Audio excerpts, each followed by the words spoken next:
You know, Dune, right? The sandworms, the spice, the epic saga of Paul Atreides. Hmm. But what if I told you there's like a whole universe of untold stories, surprising inspirations, and deep philosophical insights lurking just beneath the surface of what you already know? Well, that's exactly what we're doing today. We're embarking on a deep dive into the vast landscape of Frank Herbert's Dune universe. Okay. We've pulled together an incredible stack of sources for you, everything from Herbert's early manuscripts and personal correspondence to the companion works that reveal the untold history and hidden corners of this iconic world. Right. Our mission really is to unearth those surprising facts and pivotal moments that maybe even the most dedicated fans might not know, kind of offering you a shortcut to truly being well-informed about the origins and expansion of this literary phenomenon. So we're going to journey from Herbert's initial sparks of inspiration and his unique creative process through the earliest, pretty turbulent days of Arrakis, and then leap forward into the far future chronicles of the entire saga. It's going to be quite the intellectual adventure. Definitely. So, to begin, let's talk about the mind behind it all. Before Dune became the epic it is, Frank Herbert clearly had a very distinct philosophy on how to craft a story, didn't he? He absolutely did. Herbert believed that authors exist merely for the story's sake, which really flipped the traditional idea of storytelling on its head. Hmm. For him, a powerful story had to achieve two things: inform and entertain. But the informing part, the, let's say, educational layer, had to be so engaging, so entertaining, that it never felt like a lecture or a sermon. Right, avoid the preachiness. Exactly. And he was also incredibly practical. He once stated, aliens don't buy books. Humans buy books. Ah, okay. Which underscored his conviction that human ingenuity, human struggles, human resolve, that needed to be at the very core of any science fiction narrative. That makes so much sense when you consider how intensely human the conflicts in Dune feel, even with all the sandworms and spice. But beyond the philosophy, how did he actually build these stories? What was his unique method for writing? Well, his approach was remarkably structured. He used what he called a camera position method for pacing scenes. Camera physician. Yeah, dynamically shifting between a long shot perspective, a medium view, and a tight close-up. He'd vary the order to control the narrative rhythm. Interesting. And what's truly fascinating, I think, is that much of Dune's lean, precise prose actually originated as haiku. Wait, haiku? Seriously? Seriously, he would write these concise poetic forms, then add minimal padding to expand them into full English sentences. Wow. So that dense, almost poetic quality of Dune's language that comes from haiku, that explains why every word feels so deliberate, so impactful. Precisely. And for character development, he didn't just wing it. He employed Jungian mandalas for what he called character squaring. Character squaring. Yeah, essentially mapping out their psychological archetypes and dominant roles within the narrative, making sure they had a deep, consistent core. He also meticulously considered things like color, position, word root, and prosodic suggestion for maximum scene impact. Uh-huh. He even referred to Dune itself as an experiment in pacing with coital rhythms, which is quite a description. It is. And he deliberately chose a non-Hollywood way to end it. He wanted to leave the reader with bits of it still clinging to him, rather than a neatly tied-off conclusion. That level of deliberate design is just astounding. So he wasn't just writing a story, he was almost engineering an entire reading experience. You could definitely say that. Okay, given that, let's turn to the world itself. Where did the iconic desert planet of Arrakis and its monstrous sandworms actually come from? Was that pure imagination, or was there a real-world spark? Oh, it was far from pure imagination. The core inspiration came from an article Frank Herbert was researching called "They Stopped the Moving Sands." They stopped the moving sands. Yeah. It was about a very real, very severe problem on the Oregon coast. Massive sand dunes were literally invading and swallowing houses, railroad tracks, Highway 101, the port of Siaslaw, even a nearby lake. Seriously, that sounds It terrifying. was.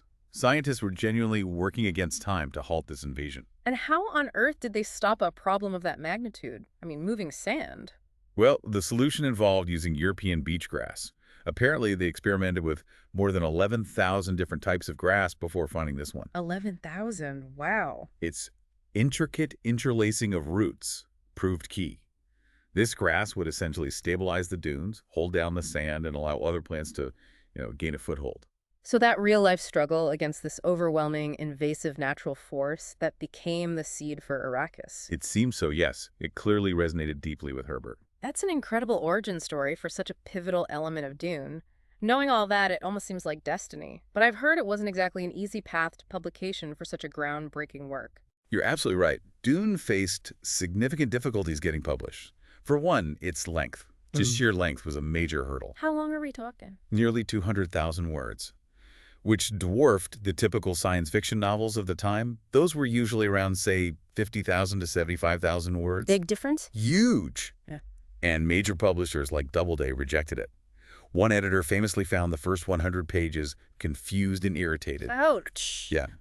Harcourt, Brace and World also turned it down, citing slow spots and wearying conversations, among other criticisms. Wearying conversations in Dune. I know. Though, to their credit, their editor did admit, and this is a great quote, "It is just possible that we may be making the mistake of the decade in declining Dune by Frank Herbert." Huh. That's quite an understatement in hindsight. So, who finally took a chance on this epic? Well, in a truly surprising turn, it was Chilton Books. Chilton? The car repair manual people. The very same. Primarily known for auto repair manuals. But thanks to a far-sighted editor named Sterling Lanier, Dune finally found its home. It really was an uphill battle for such an unconventional masterpiece to see the light of day. And it paid off in spades, obviously. Early reviews immediately grasped its power. Didn't Damon Knight praise Arrakis? He did, famously praising Arrakis as a vividly real world, something you could touch, see, taste, hear, and smell. He declared Dune was clearly destined to become a science fiction classic. He wasn't wrong. Okay, now let's journey back in time. Way back, far before Paul Atreides, to the earliest days of Dune World, or Arrakis as we know it. This isn't just speculative fan fiction we're discussing here, is it? No, not at all. We're talking about Spice Planet. It's a novel by Brian Herbert and Kevin J. Anderson, but it's directly based on a detailed outline left by Frank Herbert himself. Okay, so it's got that direct lineage. Exactly. It offers an incredible window into Arrakis' early history and the true genesis of the spice trade. In this era, we see the very first House Linkam, their ancestors to the Atreides, establishing their precarious foothold on the planet. And they're battling powerful rivals like the Hoskenners for control of the nascent spice production. Hoskenners. Sounds a bit like Harkonnens. Very similar lineage, yes. Yeah. The archetypes are definitely there. And are there familiar character types in these early struggles? People we might recognize echoes of? Absolutely. The story introduces early versions of characters we sort of know. There's a jongleur and Spythe Foreman who's an ancestor to Gurney Halleck, already embodying that rugged loyalty. Okay. It also reveals the tragic origins of Dr. Collington Yeh, hinting at the context of his pivotal betrayal long, long before Paul Atreides ever set foot on Arrakis. Wow, so that goes way back. What's Dune World like back then? Even harsher than what we imagined from the original novel. Oh yeah, it's depicted as profoundly harsh, dusty, dangerous. You've got relentless Coriolis winds, sudden sand geysers, terrifying sand whirlpools, even volcanic vents called fumaroles. Fumaroles. Volcanic vents, basically. It's truly a world actively trying to kill you, and the inhabitants are just figuring out how to survive it. And the melange, the spice. Yeah. How does it feature in these early nascent days? Is it already the be-all and end-all? It's already vital. It's described with its distinctive cinnamon flavor and euphoric effects, boosting metabolism, and there are rumors it extends lifespan. Right, the usual promises. But its true power lies in its immediate and profound addictiveness. High-quantity users already develop the unmistakable blue within blue eyes. The eyes of Ebad. Exactly. And withdrawal is fatally swift if denied. This makes the competition for it ruthless from the very beginning. And that competition wasn't just simple mining, was it? It involved sabotage and deep family rivalries. Sounds familiar. Precisely. There's an imperial challenge that forces House Linkam to compete with the established Hoskenners. And the Hoskenners are relentless in their sabotage, everything from corrupting weather satellites to planting a bomb on Jesse Linkam's Ornithjet. On his ornithopter. Yeah, and inciting unrest among the sand miners. But Jesse Linkam, the house head, proves to be a practical and resourceful leader. He actually develops an innovative shock canister method to stun sandworms. To stun them, not kill them. Stun them, yeah. Okay. Allows for incredibly efficient spice harvesting. This leads to a crucial secret hoard of melange he builds up. So Jesse Linkam isn't just a political figure. He's hands-on, resourceful. Very much so. And his concubine, Dorothy, she's clearly more than just a companion. Okay. She's got a sharp intellect, Her cleverness proves just as potent as Jesse's strategic thinking. Dorothy discovers Vel'Moha Scanner's secret conservatory. A conservatory on Arrakis. Exactly. An egregious waste of precious water in this desert world. And she cleverly uses it to expose his decadence to a rioting mob, turning public opinion decisively against him. Brilliant. But But also risky. very. This era also sheds light on the tragic origins of Dr. Yu's betrayal. He's coerced into leaking information and participating in the kidnapping of Jesse's son, Bari, and Dorothy. Why? What leverage did they have? The Hoskyners are torturing his wife, Juana. It's heartbreaking context for his later actions. So this isn't just a commercial competition, it's a full-blown, brutal war for survival and control. What about the climax of this early conflict? Does Linkam win? Well, it culminates in Jesse's desperate counter-ultimatum to the Emperor. He threatens to destroy 100,000 Imperial tons of concentrated melange and deploy dirty atomic warheads in the spice fields if his demands aren't met. Atomic weapon on Arrakis. Yes. Then comes a truly shocking twist. The Emperor's yacht explodes, appears to kill Emperor Wuda, Bowers, Valdemar Hoskyner, and Jesse's son and concubine. That's a brutal climax. Yeah. So the Emperor, Valdemar, Jesse's son, and concubine, they're all seemingly gone. What a devastating turn. Yes, it seems that way. But here's the twist. Dorothy, Bari, and Yu actually survive. What? How? They were hidden in a sealed holding chamber, thanks to Yu's inside knowledge from his coercion. Ah. And after this, Yu confesses his deep betrayal to Jesse. And in a moment of profound, maybe surprising understanding, Jesse grants him his life. It sets a really complex moral precedent for the family line. Wow. That's a lot to unpack there. And amidst all this drama, were there any crucial scientific insights emerging about the planet itself? About the spice cycle? Absolutely. Dr. Bryce Haynes, the planetary ecologist, is developing evolving theories about Dune World's unique ecology.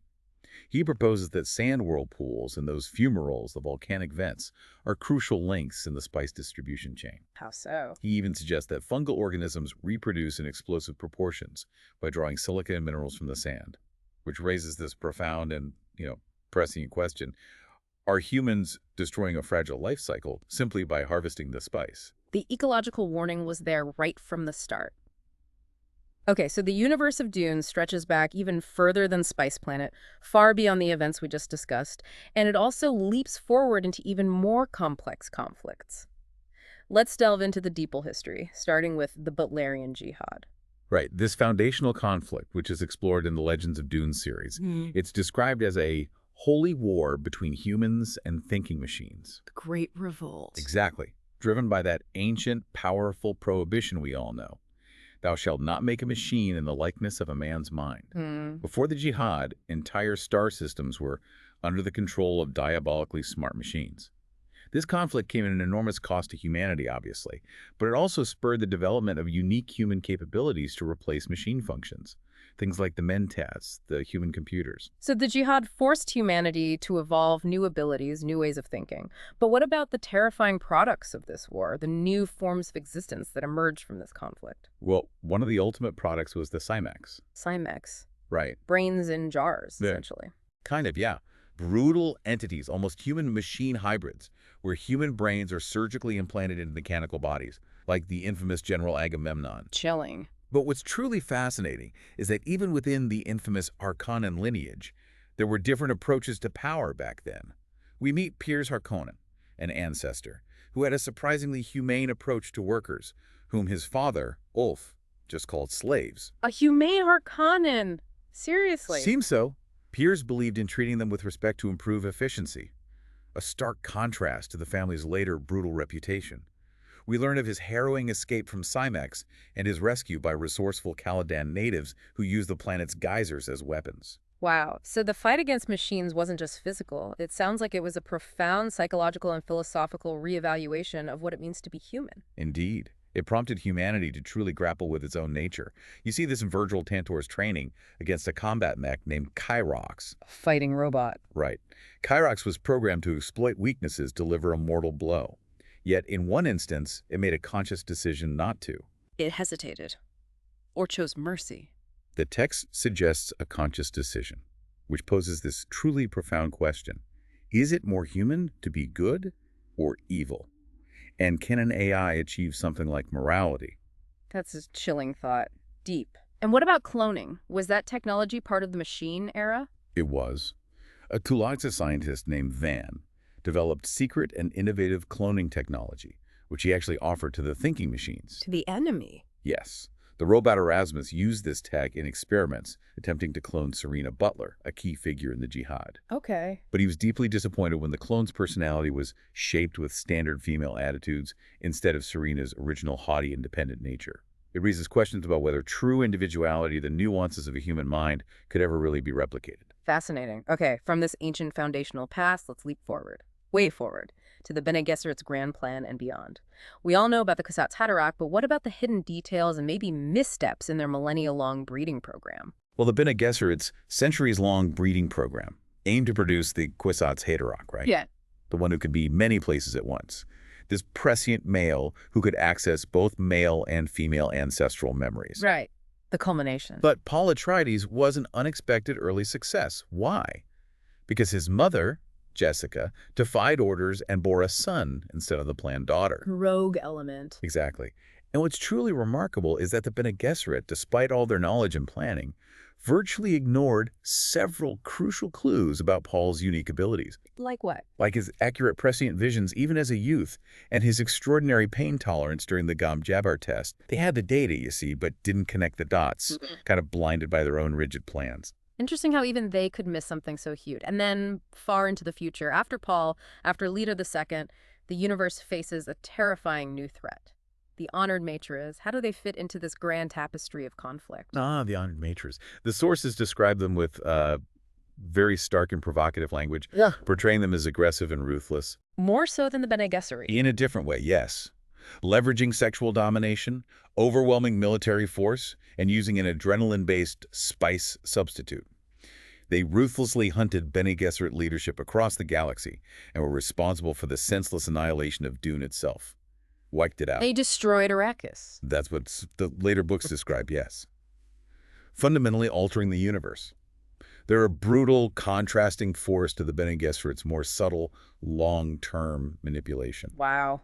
Amidst all that brutality, though, there's a poignant story from that conflict, isn't there? About a Bene Gesserit who defies their strict code for love. Yes, the story of Callista.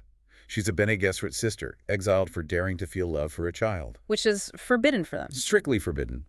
She discovers and cares for Seachild, a sickly Phibian baby, a sentient, aquatic creature marked for rejection by his own kind. Callista is later captured and subjected to a brutal interrogation by Honored Matres. Oh, no. They force her to choose. Revealed location of Chapter House, the Bene Gesserit Sanctuary, or save the Phibian child she has come to love. What a horrific choice. It's a truly tragic depiction of the depths of human, or perhaps post-human, connection and sacrifice amidst galactic war. The saga ultimately extends even further into the future, doesn't it? A constant struggle for survival against unimaginable odds. Indeed. It concludes, or at least the expanded saga does, with the Gola of Miles Teg. Teg, the tactical genius Bashar, resurrected. Yes, a Gola. Basically a clone grown from the cells of a deceased person, often with their memories restored. Yeah. Teg, along with Duncan Idaho, multiple Gulas of him, of course, and Shiana, who can control sandworms, they ultimately escape on a no-ship. A ship that can't be detected. Exactly. Undetectable by any sensors, even prescience. Yeah. And they're perpetually hunted by a mysterious enemy, highlighting the never-ending conflicts and quest for survival that really define the Dune universe. It never truly ends. And to wrap this all up, there's one more powerful anecdote that truly underscores the incredible depth of storytelling within this universe, something that almost blurs the lines between reality and illusion. Tell us about Master Jongleur Hovit. Ah, yes. The story of Master Jongleur Hovit and his nephew Elto is, well, it's truly remarkable.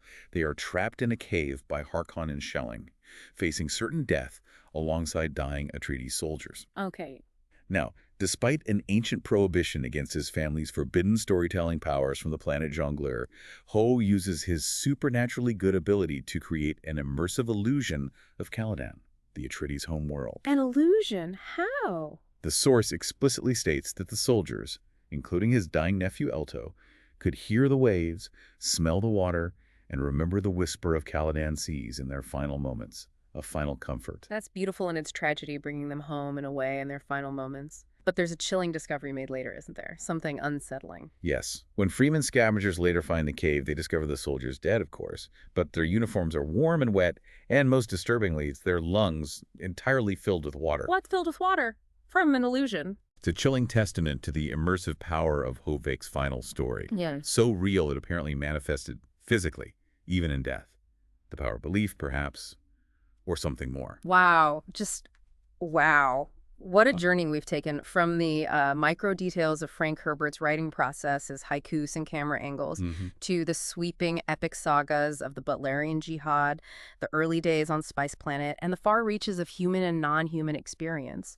The Dune universe is so much more than just one story. It's this meticulously crafted tapestry. This deep dive really underscores the layers of complexity, the philosophy, the sheer imaginative scope within all these sources, doesn't it? Yeah. We've seen how real-world inspiration shaped iconic elements, how political intrigue and personal sacrifice drive these colossal conflicts, Right. and how humanity's struggles for survival and self-definition just echo across millennia. Yeah. It's a universe that continually asks you to consider what it means to be human and what extremes we're willing to go to for power, for freedom, or, heck, even just for a drink of water on Arrakis. Hopefully this deep dive has given you, our listeners, a fresh perspective, maybe a new appreciation for the incredible detail and interconnectedness of this universe.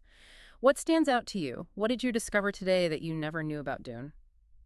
Yeah, maybe it's the inspiration from Oregon's moving sands, that real-world connection. Or the hidden family drama that set the stage for the Spice Wars centuries before Paul? Or perhaps it's the quiet sacrifice of a master jongleur whose story literally filled lungs with water. There's always more to explore in these depths of knowledge. And maybe a final thought to leave you with. If an entire culture, like the Fremen, can arise from how to use the things you find in the desert, what other hidden wisdom can we find? Maybe in the most inhospitable places in our own lives, or even in the seemingly random bits of information that surround us every day.